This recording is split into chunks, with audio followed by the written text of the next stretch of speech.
Ok,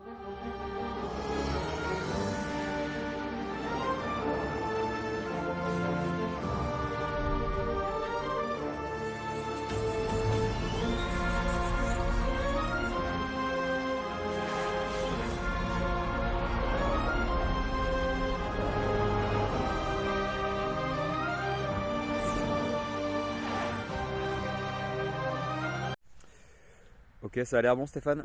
Ça tourne? Ouais, vas-y, tu peux y aller. Bonjour et bienvenue dans Secret d'Histoire. Aujourd'hui, nous avons une édition spéciale car le lieu où je me trouve n'a aucun rapport avec la personnalité dont je vais vous parler aujourd'hui. Je vais donc vous parler de Louis XVI et plus précisément de son procès. Tout commença après la proclamation de la République le 22 septembre 1792. La Convention commence à enquêter sur Louis XVI. Accusé de trahison et de conspiration contre l'État, son procès commence et se déroula du 10 au 26 décembre 1792.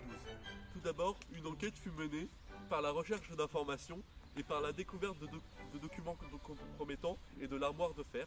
La suite de cette histoire se déroula pendant le début de la Convention avec une question majeure posée: que faut-il faire du roi?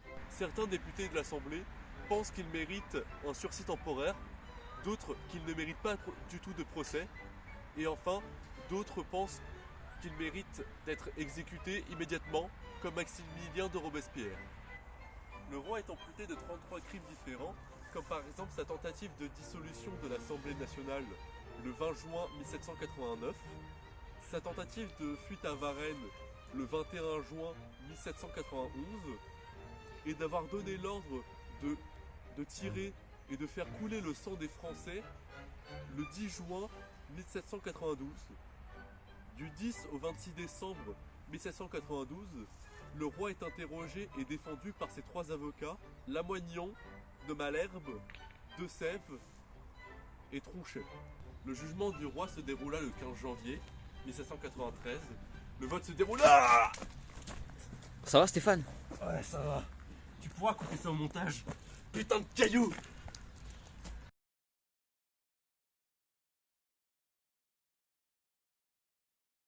Le jugement du roi se déroula le 15 janvier 1793. Le vote se déroula en plusieurs temps.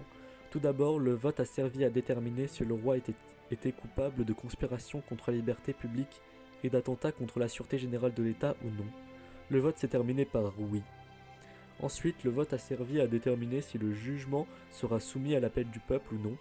Le vote s'est terminé par un non. Après cela, le vote a servi à répondre à la question de la peine infligée à Louis XVI. Le vote s'est terminé par la mort sans condition du roi. Enfin, le vote a servi à déterminer si un sursis sera donné au roi ou non. Le vote s'est conclu par un non. Louis XVI a été guillotiné le 21 janvier 1793 sur la place de la Révolution à Paris. Son dernier discours a été: On vient de vous exposer mes moyens de défense, je ne les renouvellerai point. En vous parlant peut-être pour la dernière fois, je vous déclare que ma conscience ne me reproche rien et que mes défenseurs ne vous ont dit que la vérité. Je n'ai jamais craint que ma conduite fût examinée publiquement, mais mon cœur est déchiré de trouver dans l'acte d'accusation l'imputation d'avoir voulu faire répandre le sang du peuple et surtout que les massacres du 10 août me soient attribués. J'avoue que toutes les preuves multiples que j'ai données, dans tous les temps de mon amour pour le peuple et la manière dont je m'étais toujours conduit, me paraissait devoir prouver que je craignais peu de m'exposer pour épargner mon sang et éloigner à jamais de moi une pareille imputation. Signé Louis. Action. La mort de Louis XVI a été un grand bouleversement dans l'histoire de France. Après ceci, une grande période de troubles s'installe sur la France, la terreur. Ça va Stéphane? Pourquoi tu pleures? Non mais c'est parler de Louis XVI et de la Révolution, ça me fait toujours pleurer. Mais pourquoi? Mais pourquoi ils l'ont tué?